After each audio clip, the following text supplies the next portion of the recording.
inviting you to join me when I made it to San Francisco. And sure enough, when I ran across the Golden Gate Bridge on November 28, 1986, I was accompanied by a large contingent of San Francisco frontrunners. Back in 1990, I followed through with the idea that we should have our own torch run from San Francisco, the Athens of the Gay Games, to Gay Games 3 in Vancouver, British Columbia. But after our tortured history with the United States Olympic Committee denying Tom Waddell and San Francisco Arts and Athletics use of the word Olympic, Olympic torch wasn't the right symbol. However, Gilbert Baker's rainbow flag for the global gay community would do the trick. Today marks the 9th such effort to bring the rainbow flag from here as a symbolic torch to the Gay Games, and San Francisco frontrunners has been involved in one way or the other through all of them. So on behalf of the Federation of Gay Games and all of the participating groups in the International Rainbow Memorial Run, I want to thank San Francisco frontrunners for their decades-long participation and support.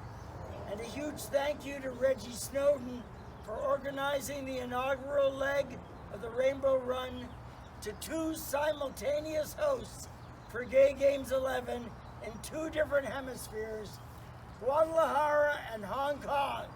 See you in November. Wow.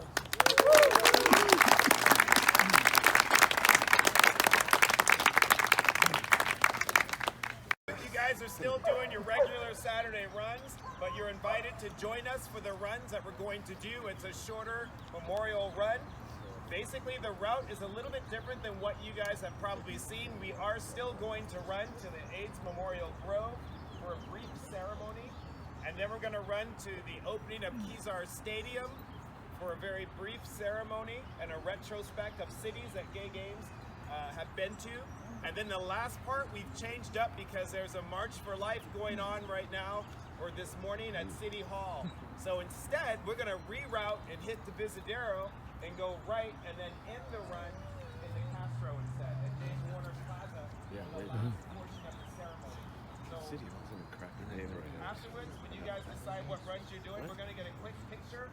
If you're welcome to stay for the picture, that would be wonderful. Thank you very much, and a huge thanks for Brent for flying out to help kick this off.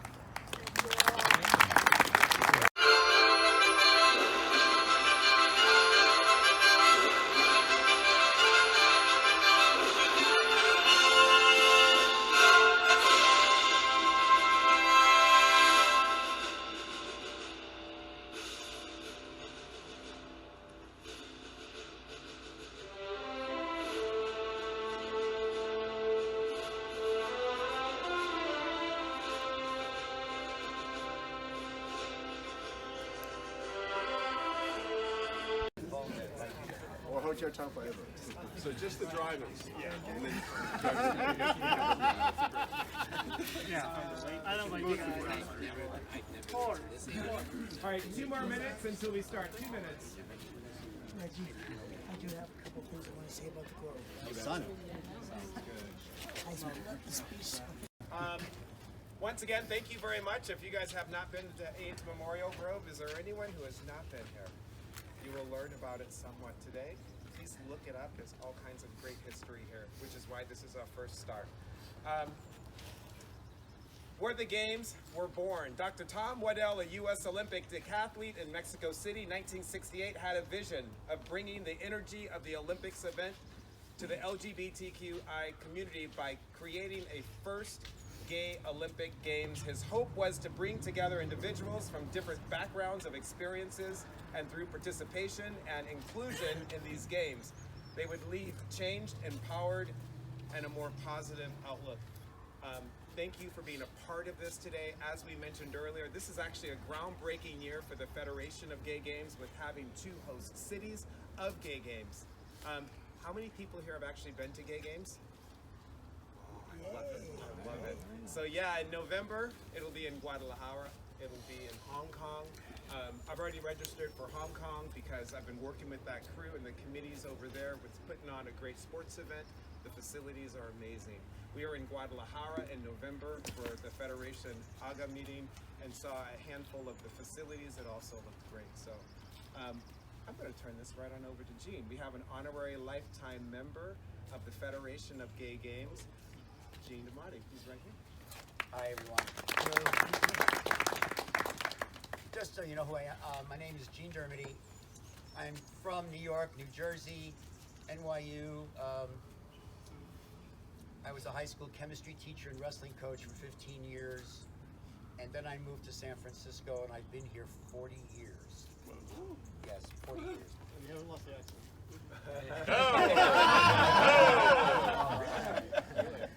Well, That's a good thing. it's a good thing. It's 40 years ago that the Gay Games was here, and I just have to tell you, Gay Games was a transformational event. And then if you know anybody who came to those early games, their lives were changed forever. In my case, I was a snooty, smug, narcissistic wrestler. I was gay, but I lived in a closet. And I came out here thinking this was just another tournament. I'm going to kick some butt, win some medals, and maybe get laid. But that was to change so much. As soon as the entire thing started, Tom Waddell and the original organizers had a vision that was so far ahead of their times. And I'm just going to give you an example based on what I experienced that day. There was a man called Alan Abraham, a doctor, who was he was a Holocaust survivor guy. He was the wrestling coach at Columbia University when I was back there at NYU. And he was the wrestling coach at San Francisco State. He was enlisted to come and give the welcoming address to the wrestlers. Now, I'm just trying to give you an idea of what it was like. You have 70 wrestlers all ready to get out there and wrestle in their funny little clothes, and everybody's nervous and looking around thinking, am I going to be outed and lose my job? Dr. Abraham got up there and talked to us. He brought us to tears. And for wrestlers to do that right before a tournament is unheard of. And there was all this hugging, and as of course, the Russian officials said, oh, you Americans hug too much. But it was the first thing that I noticed, like, wow, you mean to tell me my life can be different? Well, Tom Waddell's vision transformed me. I immediately called up the school I was working on. I remember Gay Games 1 was in the summer of September, or August, September. I just quit instantly and stayed, and school was already starting. I didn't leave for 40 years. And I started working San Francisco Community College. I taught some programming language, and then eventually I went down the peninsula and became a high-tech nerd. 40 years in San Francisco, we founded Golden Gate Wrestling, which ran out of Eureka Valley for 40 years. We just recently had to close it down because the COVID restrictions were impossible for wrestlers. You can't wear a mask when you wrestle, and we can't have you tested every week. It's just ridiculous. So we had to close it down after 40 years, but we did found Wrestlers Without Borders, which have wrestling clubs all around the country, around the world, and we just got back from Sin City, which you can attest to. It's taken off a life of its own. In my 40 years here, I was a member of Team San Francisco. That's where I know Norma. And Golden Gate Wrestling, obviously, at the Rec Center, Wrestlers Without Borders. Federation of Gay Games, I volunteered there for 40 years as well. And I served in every position you can think of. I was their tech person who got their first website up. I was their sports co-chair. I was their president. And I've worked with them just about forever. So you ask, like, why, Gene, would you devote so much of your life as a volunteer for something like this? Well, I think you have to think about being inspired by somebody who says, wouldn't you like your life to be far more meaningful instead of just going back to your little closet in New York and living like that? Living here in this environment, I was able to do things that made me feel very good, especially giving people the opportunity to compete, to travel, to go to gay games. that becomes part of your life, and it gives people hope and joy and satisfaction, and it gives it to me too. There's no money in this, but you get something far better. I'm going to give you an example of what we did as Golden Gate Wrestling that made us feel so good. In those early years in the 80s, all of a sudden, all the great stuff that happened at Gay Games was being taken back because of AIDS. We were being excluded. They were going to test us before we could wrestle. And yet at the time, if you got tested, you couldn't even get your name along with the test. So it was like all of a sudden we're back to being excluded again. Well, we were lucky. My boyfriend came down with Kaposi's in the late 70s, and I was in New York still. And we went to Sloan Kettering, and guess who our intern was? Tony Fauci. Oh, wow. And he sat us down and talked to us, and he gave me a bit of advice that proved to be incredibly accurate. He said, treat it like hepatitis and you'll probably be okay. Well, that little bit of information filtered down into Golden Gate Wrestling. California adopted that as the blood rule. That blood rule eventually made its way up to California, the USOC, and the IOC. The blood rule today is if you treat HIV like hepatitis, you're doing damn well. But it just goes to show you that you can have an effect if you stay involved and engaged. So, with that information, I'm going to do a little tribute to Tom Waddell because he inspired me to do all of this and it changed my life. So I'm going to be singing a song a cappella. This is Henry Krieger's song it was cut from Dreamgirls. I don't know why, it's a great song. Just give me a second here.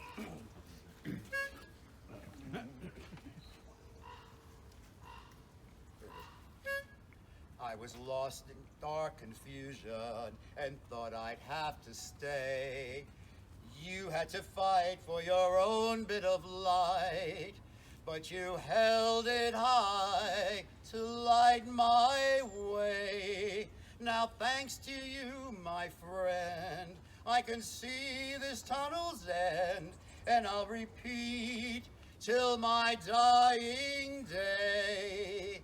What you're no longer here to say. Take the flame and pass it on. Spread your light and share the dawn. Grab your chance before it's gone. Take the flame and pass it on.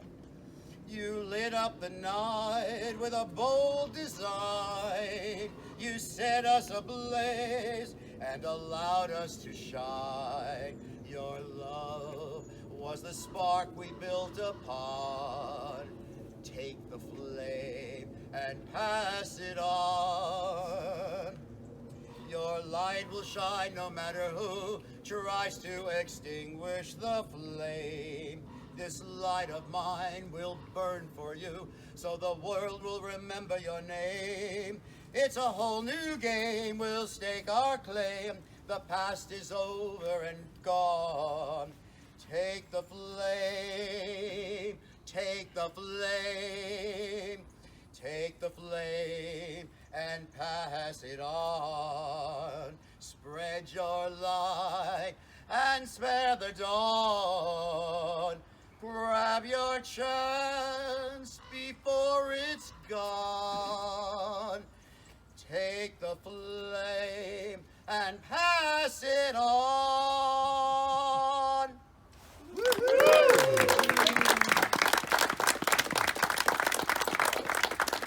wanted to be a background singer for that, but I can't follow that up. You need the dress. Yes. Thank you very much, Gene.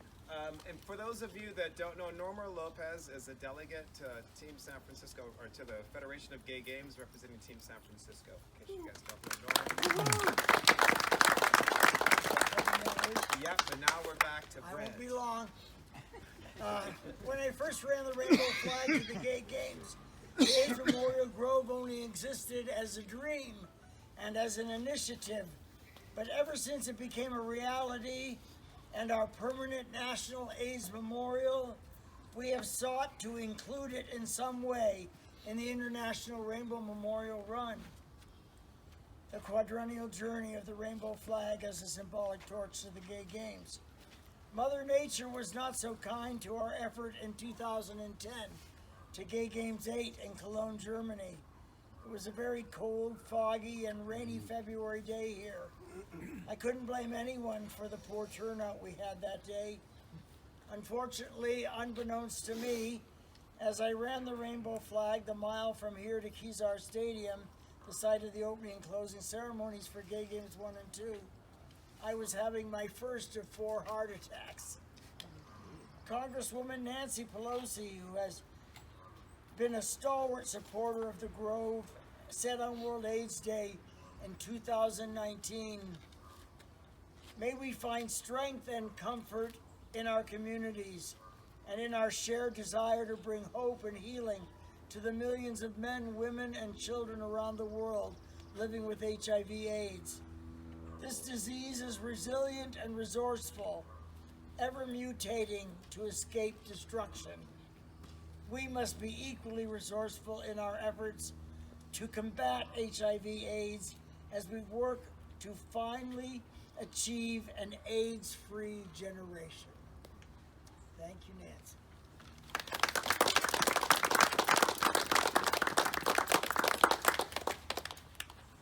We did have Supervisor Raphael Mendelman.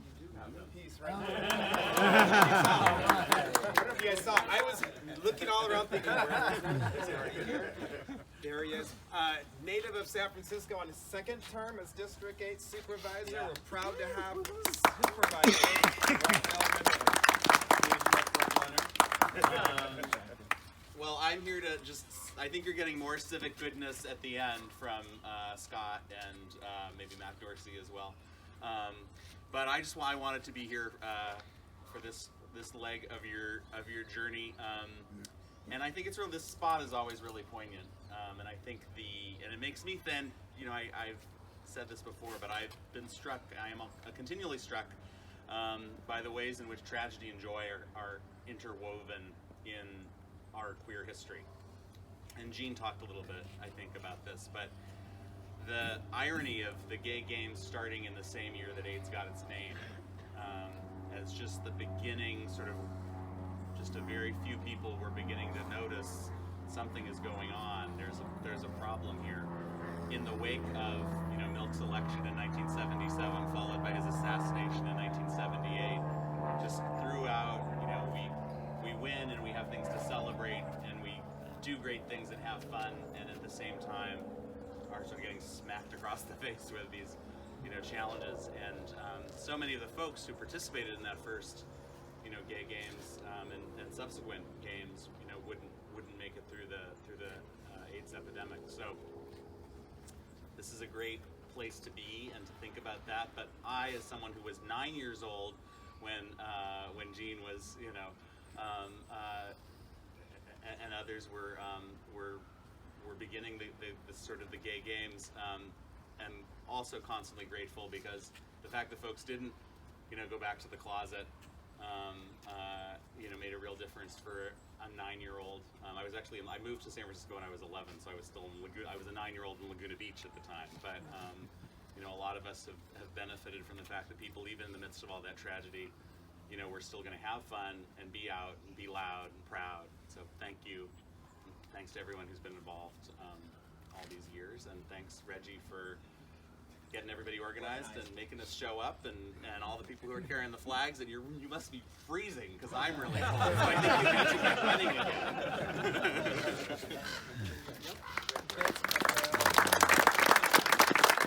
He joined us in 2018, and I said we got to have him back again, and hopefully we'll see where you're at in 2026 and get you back again. Who knows if it'll be. All right. Our next stop will be Kezar Stadium.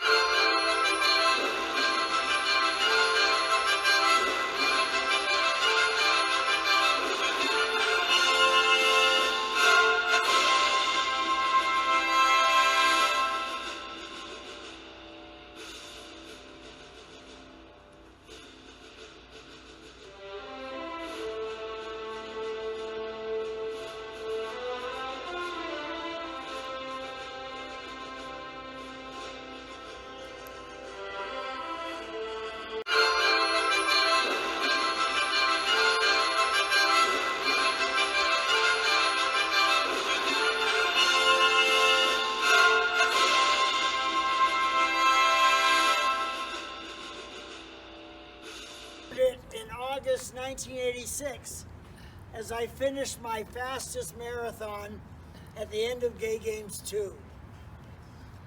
Later on, Tom Waddell, who'd come down with pneumocystis pneumonia earlier that week, was able to leave the hospital and preside over the closing ceremony here. I remember he said, "Athletes, you've made a spectacle of yourselves." He went on to emphasize the importance for all gay people to come out if we wanted to make the kind of progress for which we hoped. He said, "It's not that people don't know us, it's that they don't know that they know us. That they know us, that's why it's imperative that you come out." And his words are still true today. They are. Amen. They are true. Very good. Gene, did you have anything else to say? No, other than I'm just so glad you have a big turnout from front runners. This is one of the effects of what Gay Games did, and maybe front runners predated, but everything exploded after Gay Games 1. The swimmers, especially, the bowlers. All of a sudden, there were all of these organizations that were springing up because we were finally finding something that we could identify with and get joy from. You know, I was wrestling all along when I'm straight, living in a closet, and I never had the kind of relationships or friendships or anything that all of my teammates had because I was in that closet. You had to break out of it. And once we had these Gay Games, all of a sudden people go, well, wrestling was the first sport to ever get sanctioned for Gay Games. And it was the only sport that was sanctioned at the first Gay Games. And all of the California people were here, and they saw what we did, and they sanctioned us and gave us everything we ever wanted. And just like he said, they didn't really know us, that they knew us. And we went on to have a relationship with them that was very fruitful. So Tom Waddell really kicked us in the butt and said, you have to get out there and do it. Just don't go to the party. Start putting on the party. Yes.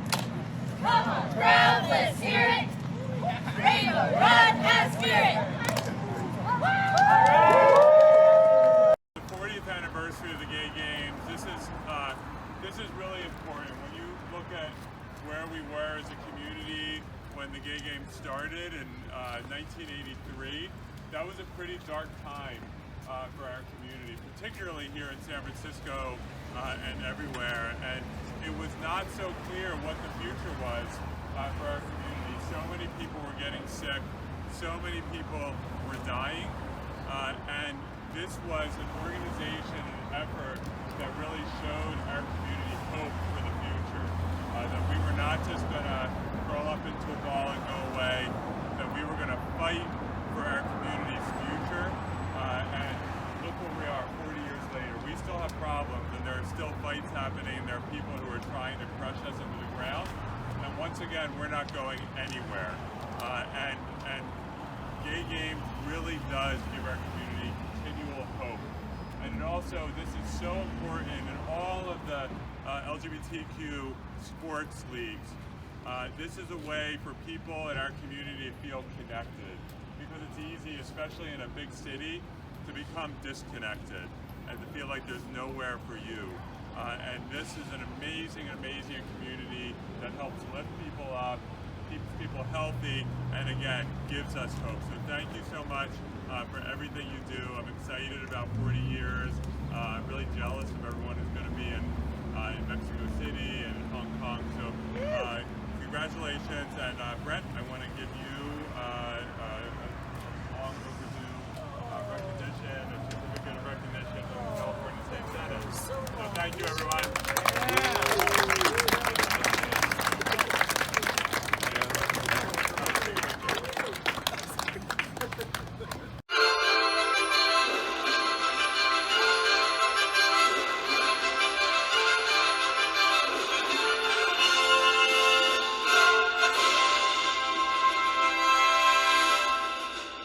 Concluding the first leg of the 2023 International Rainbow Memorial Run to Gay Games 11 in Guadalajara and Hong Kong, right here in San Francisco.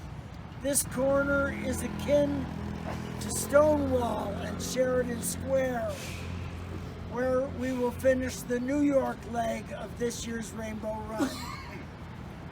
Before we open the new signature square, made by San Francisco native and head of quilt production and conservation for the National AIDS Memorial Quilt, our beloved Gert McMullen, I want to once again thank the San Francisco Frontrunners, San Francisco Track and Field, San Francisco Softball League, and all who participated and volunteered today.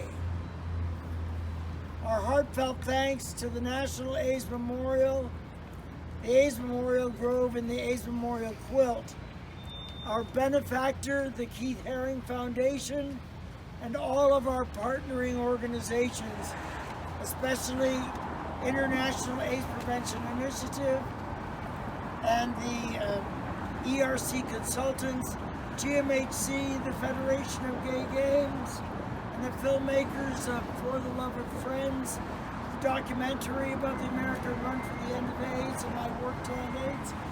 And a big shout out to my Federation colleague and beloved friend, Reggie Snowden. Thank you, Reggie, so much. My dear friend, roommate and area volunteer, Alan Anderson. Wow, that was a Freudian slip. We saw the Ramses exhibit yesterday, and I saw that Sobek was a name that goes back to ancient Egypt, and that was the name of my first partner, Alan Anderson, and who accompanied me to the San Francisco Grove, the AIDS Memorial Grove yesterday.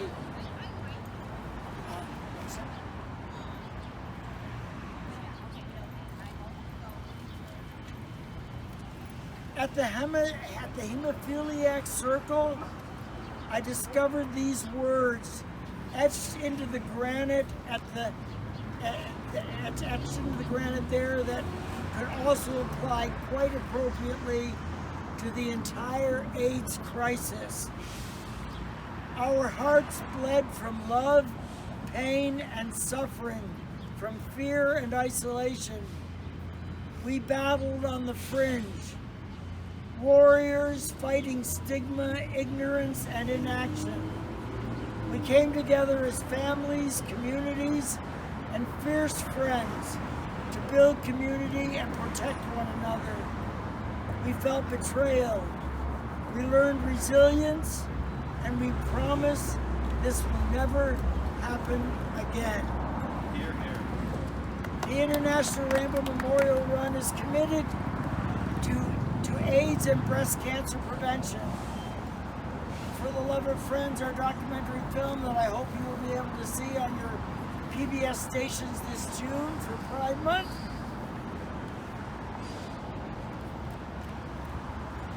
And you'll hear me say about my run around America that it was not only a run to save lives, but to honor lives.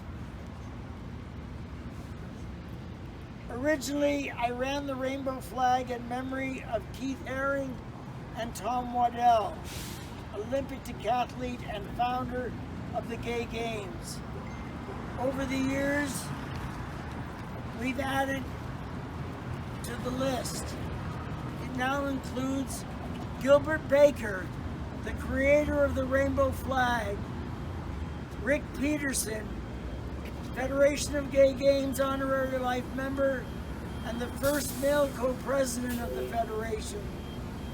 Federation Director Ricky Stryker and Tom Waddell Award recipient. She was a leader of the LGBTQ community here in San Francisco and a tavern owner. Our quilt, the signature squares have always been an important part of the International Rainbow Memorial Run. Our quilts are not exclusive to cause of death, although predominantly attributed to AIDS and breast cancer. As we unfold the quilt and begin to read names, feel free to leave memorials to anyone you wish to honor.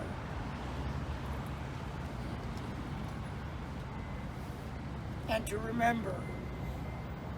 I'd like to leave you with these words from Robert Kennedy from a speech he delivered in Cape Town, South Africa in 1966, speaking out against the evil of apartheid, that I learned from David Summers, who I consider to be one of the first AIDS activists who died of AIDS many, many years ago. And I asked him before he died, David, do you mind if I borrow this quote? And I used it all the way around America during my run around the perimeter. Let no one be discouraged by the belief that there is nothing one man or one woman can do against the enormous array of the world's ills, against misery and ignorance, injustice and violence.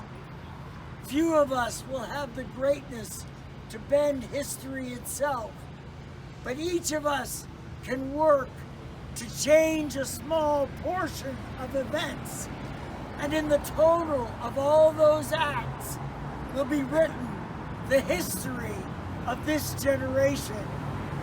It is from numberless, diverse acts of courage and belief that human history is shaped.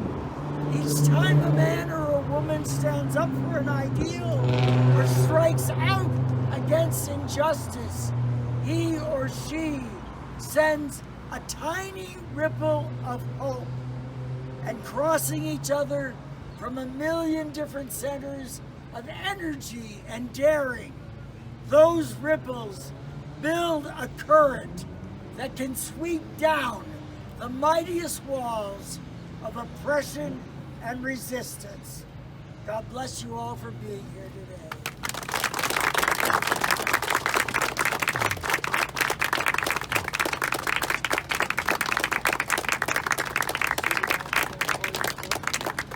Let us unfold the quilt. Reggie's going to read names, and then I want you to add any names you wish. Jonna Dement, Roberta Foti, Julia Eva Fria Adis, David Yosef, Bruce Pearl, Ed Ryder, Sylvia Diaz, Mildred Diaz, Kevin Yaskovich, Ricardo Collins, Luisa Diaz, Josephine Diaz, Lucas Gomez, Ricky Gonzalez, Maria Diaz, Stephen Michael Endress, Spence Sutton, Arno Derby, Christopher Mangini. There are many, many more names that we do have, that we recognize all of the time, that we'll continue to read this in tradition at every event that we'll do like this. Do you want to say? Please add your own names. Bill Concoy. And we may have some music while you're signing names, possibly. Mel Sharon.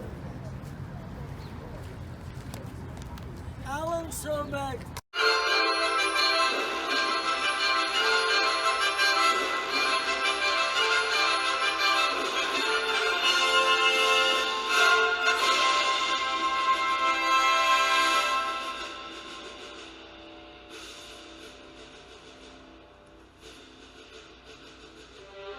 I was lost in dark confusion and thought I'd have to stay. You had to fight for your own bit of light, but you held it high to light my way. Now thanks to you, my friend, I can see that tunnel's end, and I'll repeat till this dying day what you're no longer here to say. Take the flame and pass it on.